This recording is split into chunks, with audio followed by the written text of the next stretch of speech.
Hey, waktunya dengerin podcast Anti Was-Was yang dipersembahkan oleh Smart Friend Community.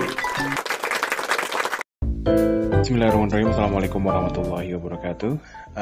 Selamat malam, friend. Ini adalah hari kesekian di podcast Anti Was-Was. Dan kita sudah masuk di 10 hari terakhir bulan Ramadan. Saking betahnya kita di alam dunia sampai tidak terasa setiap pergantian hari. Saat ini kita sudah menjejaki 10 hari terakhir di bulan Ramadan. Ada banyak berkah, ada banyak keistimewaan yang Allah berikan di 10 hari terakhir ini. Dan nampaknya jangan sampai kita sia-siakan untuk terlewat begitu saja. Dan ada yang istimewa di kesempatan kali ini. Setelah beberapa waktu lalu sudah 2 orang dari 8 orang founder yang saya hubungi. Waktu itu di awal-awal ada Ramdeni, kemudian lanjut ke Om Anton. Nah, ini ada sesosok tokoh, kita bilangnya panutan lah ya, di Smart Friend Community sebagai salah satu founder juga. Dari wilayah Bogor, langsung saja kita sapa, ada Om Kakek. Kita panggilnya begitu, Om Kakek. Om Hadi. Assalamualaikum Om. Waalaikumsalam Kang. Sehat Omnya? Alhamdulillah. Alhamdulillah. Om Hadi teh sebenarnya aslinya dari mana sih? Saya nggak pernah jauh dari Bogor. Jadi lahir di Bogor, sekolah di Bogor, kuliah di Depok, kerja di Jakarta, tapi tetap tinggalnya di Bogor. Oh, jadi kalau boleh dibilang orang Bogor aslinya? Kurang lebih begitu. Tapi kalau ditilik dari nama nih kayaknya bukan nama dari orang Sunda gitu maksudnya. Oh, bukan. Iya, karena bapak saya Semarang, ibu saya Indramayu. Di mana orang Indramayu itu lebih bangga disebut sebagai orang Jawa dibanding orang Sunda. Tanya, nah hanya bisa gitunya. Nah, nggak ngerti.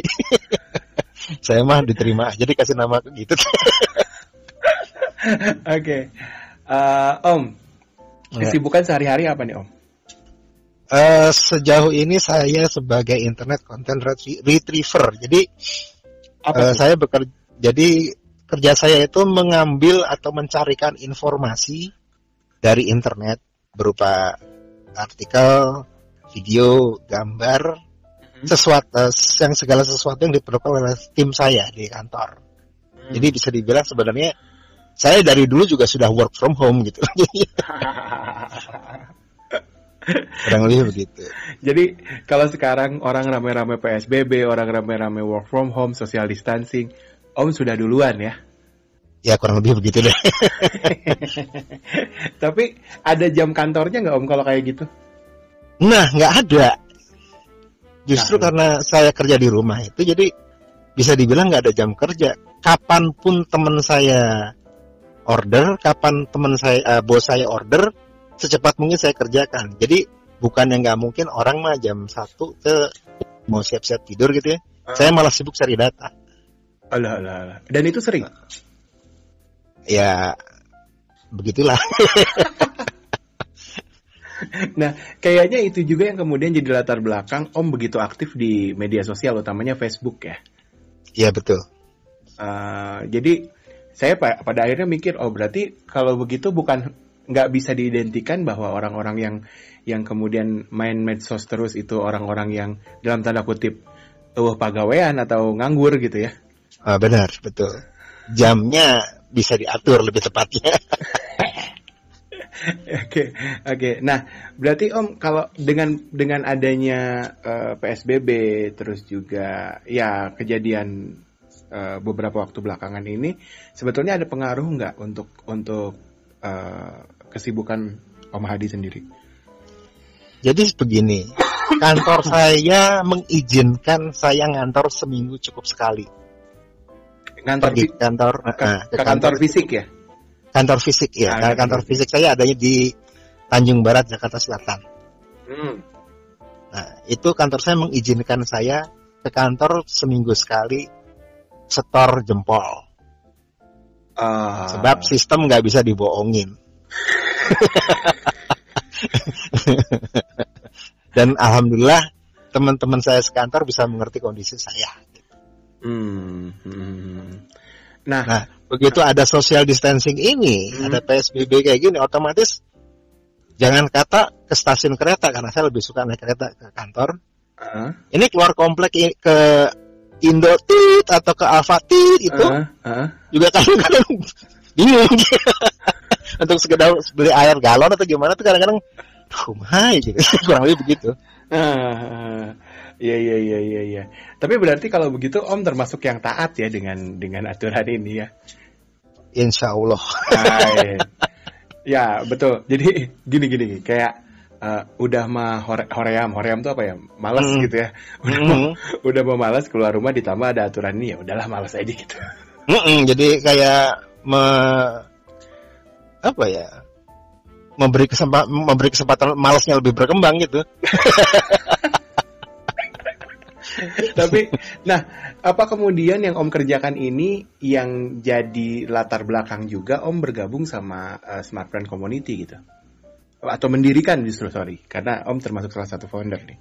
Betul, saya kebetulan memang diajak, bukan mendirikan, diajak oleh Ramdeni dan teman-temannya. Karena waktu pada awalnya itu Smart Friend Community tuh bisa dibilang maaf gitu ya, aturannya kurang jelas. Nah, saya berangkat dari sebuah komunitas pencinta film fiksi ilmiah Star Trek. Itu aturannya lebih kuat. Nah, saya mengimplementasikan yang saya dapat di Indo Star Trek itu ke Smart Friend Community internalnya. Kurang lebih begitu. Jadi secara fisik saya membangun dari awal mungkin tidak, tapi saya sekedar membantu mengokohkan. Oke. Itu. Kalau boleh di-share apa nih yang kemudian akhirnya menjadi acuan begitu yang Om adaptasi dari tadi dibilang Indo Star Trek itu. Star Trek. Sebenarnya sih nggak banyak. Kita cuma mau bahwa semua orang itu identitasnya jelas. Kalaupun itu mau pakai nama samaran silahkan, tapi tolong dibuka nama aslinya. Kenapa? Kita kumpul di sini seneng-seneng, tapi seneng-seneng dalam arti mengembangkan sesuatu gitu ya. Karena pada dasarnya sendiri kita ngomong soal Smart Friend Community-nya itu, kami berminat menjembatani antara konsumen pengguna produk Smart Friend dengan Smart Friend Corporate, tapi kami tetap berpihak sebagai konsumen. Kami bukan karyawan Smart Friend supaya tetap netral. Sengaja memang bukan karyawannya Smart Friend supaya tetap netral. Jadi kalau memang sinyal Smart Friend jelek, emang bener jelek saya bilang. Gitu. Oke. Kalau sebaliknya Smart Friend murah, iya benar. Nah, tapi itu jadi menarik nih Om. Di sisi lain kan medsos itu adalah semacam sarana untuk orang-orang kemudian memunculkan alter ego dari dirinya gitu. Oh, ada kalanya begitu. Ada kalanya begitu dan hampir saya pikir juga apalagi untuk kita yang masih terbilang gegar teknologi lah, karena begitu cepatnya perkembangan teknologi sementara secara mental kita sendiri masih banyak yang belum siap begitu. Betul. Nah itu menghadapi kenyataan seperti itu bagaimana Om? Ketika mengatur sebuah grup yang luar biasa besar. Kalau dibilang besar, efeknya nanti stres. Ya kita sebuah kelompok gitu aja. Nah sekarang begini, kadang-kadang kan orang memang tidak mau diambil. Tidak mau diketahui identitasnya. Kita dalam hal ini kita konteksnya adalah identitasnya. Kita jawab, lu ngasih info begitu, gue jawab segitu juga. Tapi kalau lu ramah, ya kami menjawab dengan ramah, enak segala macam mengalir. Gitu aja. Kita main konsekuen aja. Iya. Jadi kayak ya lu jual gue beli gitu kalau misalnya. Lu punya gue pinjem. Nih, gue demen obrolan terakhir nih Om. Iya.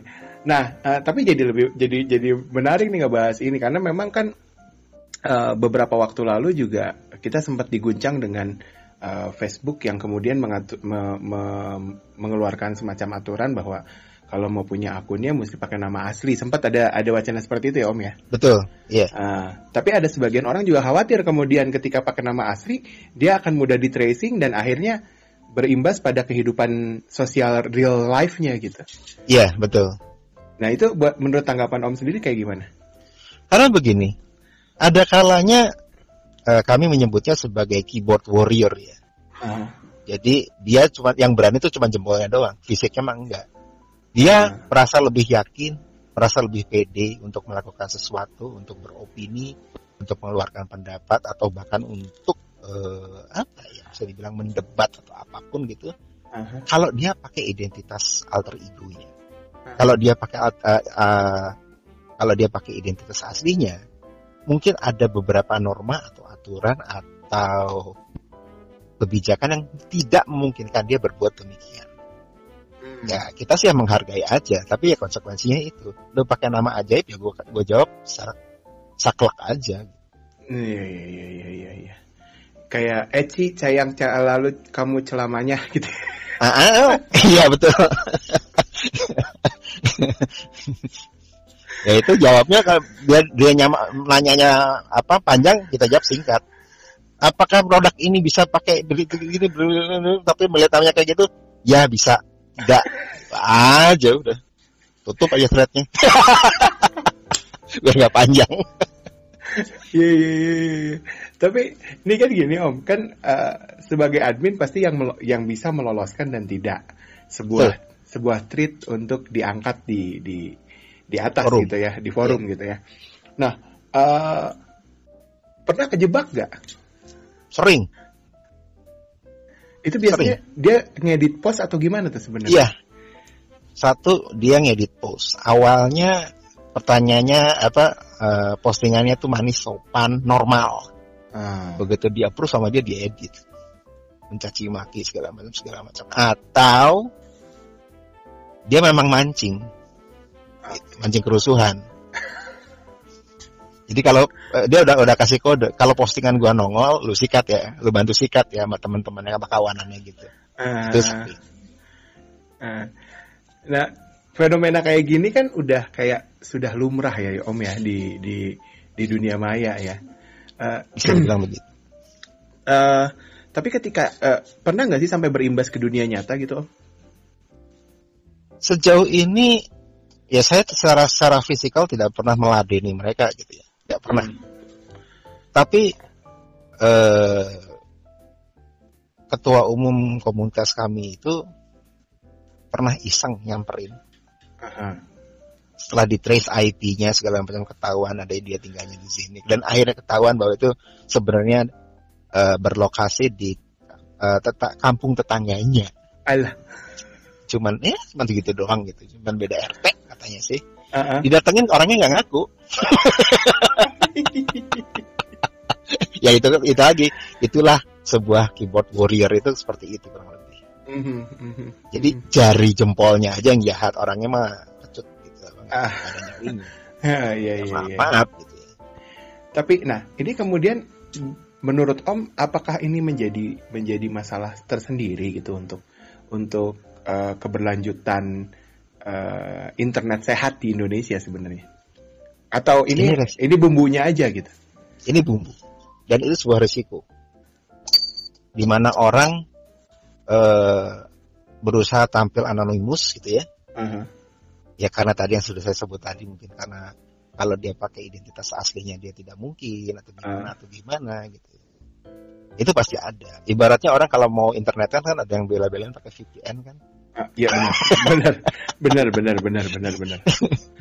Benar. Ada yang pakai proxy ya. Iya, ya kurang lebih begitulah. Itu kan sama aja sih sebenarnya. Beda-beda tipis lah. Oke. Dan berarti ini bisa jadi bukan hanya terjadi di negara kita ya? Banyak. Itu di negara lain juga ada.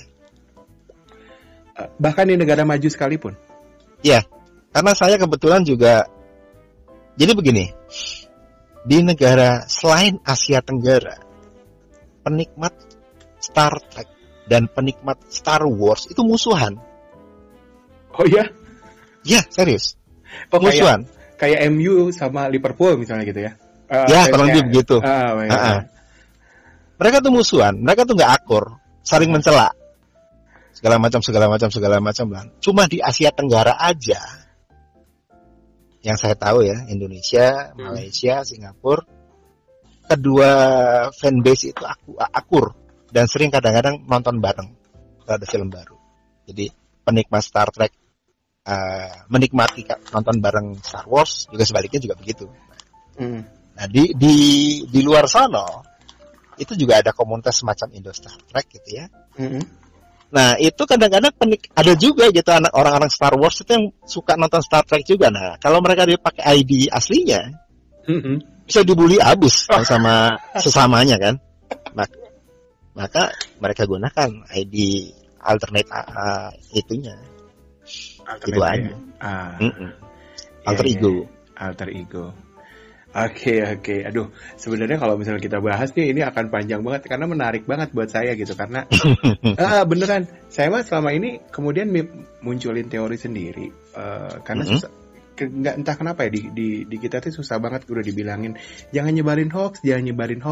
Nah orang yang bilang jangan nyebarin hoaxnya juga kadang nyebarin hoax juga gitu ya. Iya. Iya kan. Terus ya tadi kayak pakai nama samaran, terus ngebully orang, ngupload konten-konten tidak pantas begitu ya. Itu juga kan jadi masalah dan saya pikir itu karena tadinya gitu karena ketidakdewasaan atau karena terlalu cepatnya perkembangan teknologi di negara kita sehingga kemudian belum siap. Tapi ternyata ini jadi masalah global juga ya Om ya sebetulnya. Betul. Oke. Yaudah kita simpan dulu deh itunya mah nanti kita ngobrolin lagi di lain waktu. Mangga. Tapi Om ngomong-ngomong bulan Ramadan di wilayah Om sendiri kayak gimana sekarang di Bogor utamanya? Enggak, kalau di kompleks saya sepi. Jadi orang azan di masjid itu cuma sebagai time sign doang, time signal doang.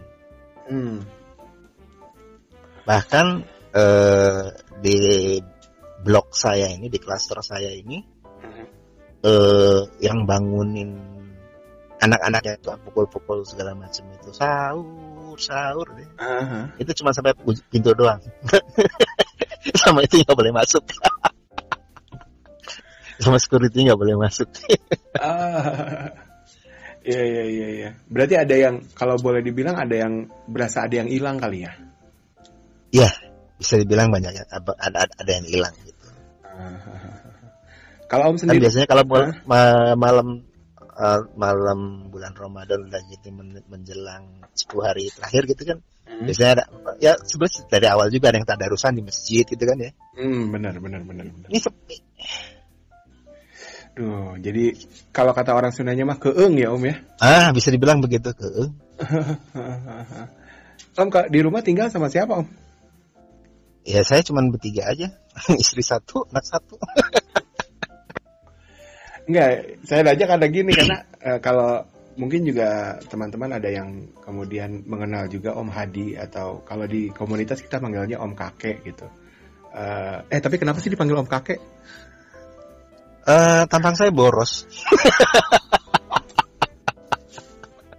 Tampang saya boros dan memang saya udah ubanan sejak kuliah. Oh. Iya.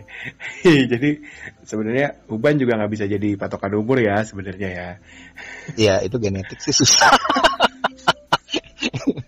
Dapat warisan begitu dari bokap. Ya benar. Nah kalau yang kenal sama Om Hadi ini di Facebook seringkali Om Hadi itu nggak sering sih, beberapa postingannya mengabarkan bahwa beliau mengantar ibunya. Kalau ibu nih tinggal bareng atau beda alamat nih Om? Beda alamat. Tapi masih di Bogor?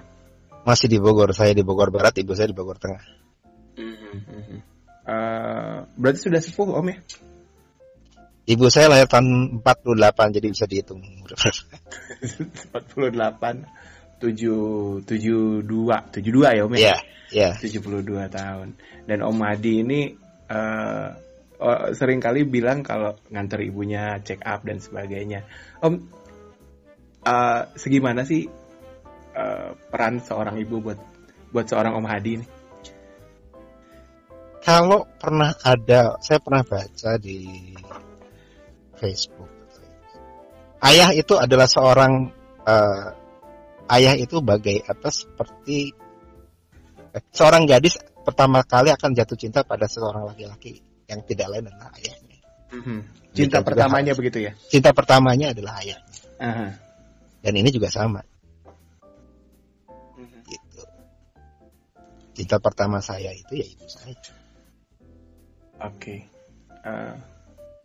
Dan posisi itu kemudian yang membuat Om Hadi ajrih gitu. Apa ya bahasa Indonesianya apa? Saya lupa lagi baca. Ajrih itu apa ya? Ya. Nah ini nih, saya bukan kelamaan, emang asli dari Jawa Barat sehingga kemudian ada beberapa kosakata yang susah menemukan bahasa Indonesia. Nah, iya. Coba tikusruk apa coba bahasa Indonesianya? Iya. Tapi ngomong-ngomong, Om emang anak satu-satunya atau? Enggak, saya anak sulung dari 4 bersaudara. Dan yang paling dekat dengan orang tua? Ya, betul. Adik saya kebetulan yang jaraknya paling dekat. Adik saya yang kedua itu rumahnya di Depok. Adik saya yang ketiga itu di Bogor juga, tapi nun jauh di sana. Nah, adik saya yang terakhir itu sebetulnya masih satu rumah sama ibu saya karena belum nikah. Tapi kesibukan kantornya itu kadang-kadang lebih memaksa dia untuk sering tidak pulang. Ya. Jadi ibaratnya sampai rumah tuh cuma buat mandi, makan, siap-siap berangkat lagi, paling tidur. Oke. Ibroh apa kemudian atau pelajaran apa atau hikmah apa yang Om dapatkan ketika mengabdi sebegitu ajrihnya? Saya ngomong ajrih itu jadi apa ya? Sebegitu menghormatinya pada seorang ibu. Pada prinsipnya kalau saya bisa, ya, dalam hal ini bukan hanya ngantar ibu saya, tapi kalau saya bisa membalas jasa beliau ke saya, ya saya lakukan. Gitu. Okay. Bahkan saya mungkin akan berusaha nego dulu dengan pihak lain, karena sering gitu. Lagi nganter ibu saya, tiba-tiba ada panggilan Om, kebetulan di kantor juga saya dipanggilnya Om gitu. Om, bisa ke kantor sekarang nggak? Kenapa? Ini ada masalah ini begini. Gue usahain datang ke kantor, tapi nggak sekarang. Tapi hari ini, sebelum nanti sore, saya usahakan datang. Gimana? Bisa nggak? Apa urgent banget atau gimana? Oh, lagi nganterin ibu ya. Nah, mereka udah tahu gitu. Dan alhamdulillah saya berada di pihak yang bisa nego. Oke. Gitu. Jadi selagi saya bisa lakukan. Tapi bukannya selalu bisa nego, enggak. Kadangkala saya berada nun jauh di sana dalam tugas gitu ya. Tiba-tiba ibu nelpon. Nanti sore bisa datang enggak? Kenapa? Minta tolong diantar ke rumah sakit karena dokternya baru ada jam 4. Padahal saya baru nyampe situ jam 2:30.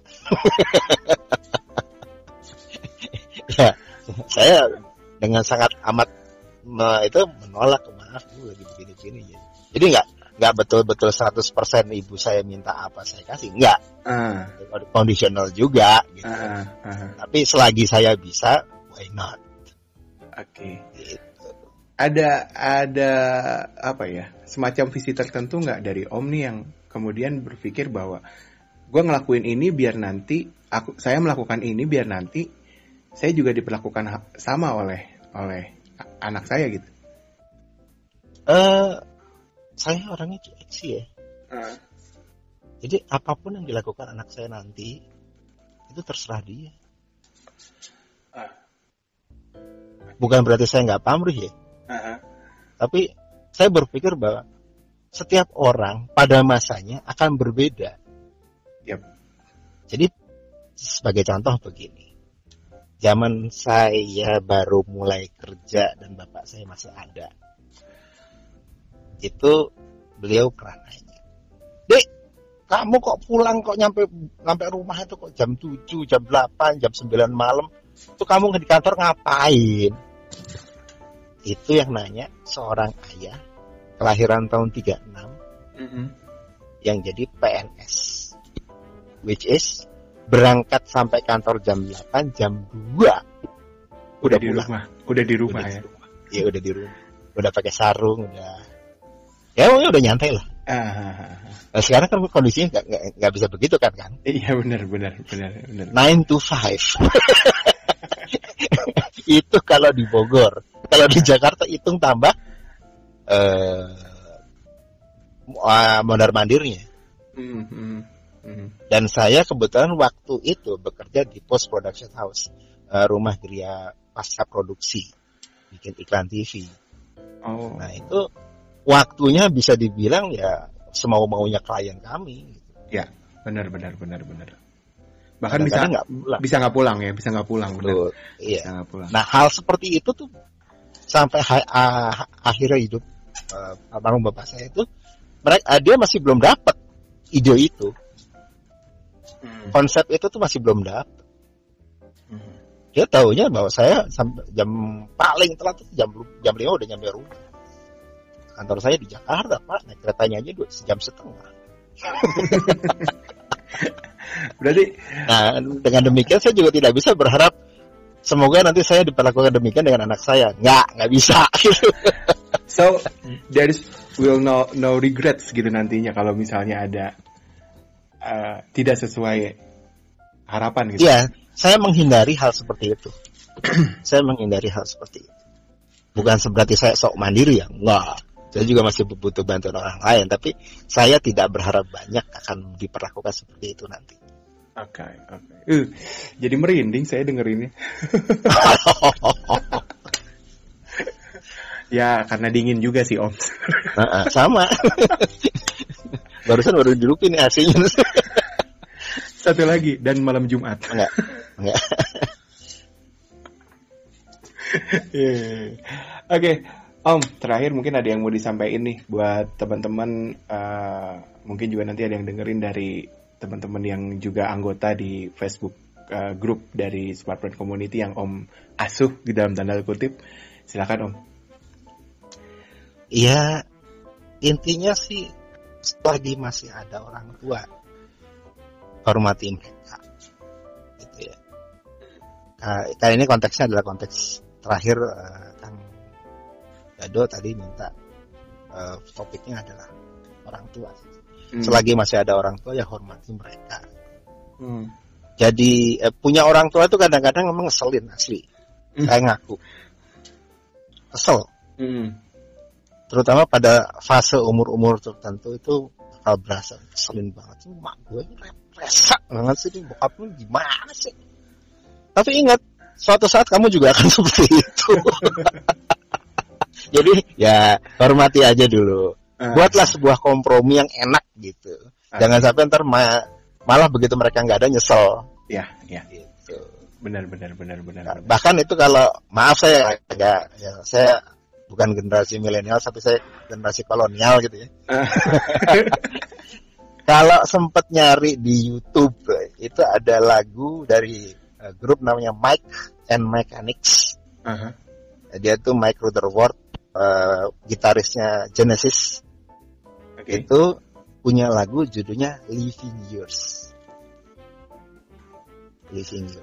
Itu bagus dan itu bisa dijadikan sebagai bahan renungan. Alright.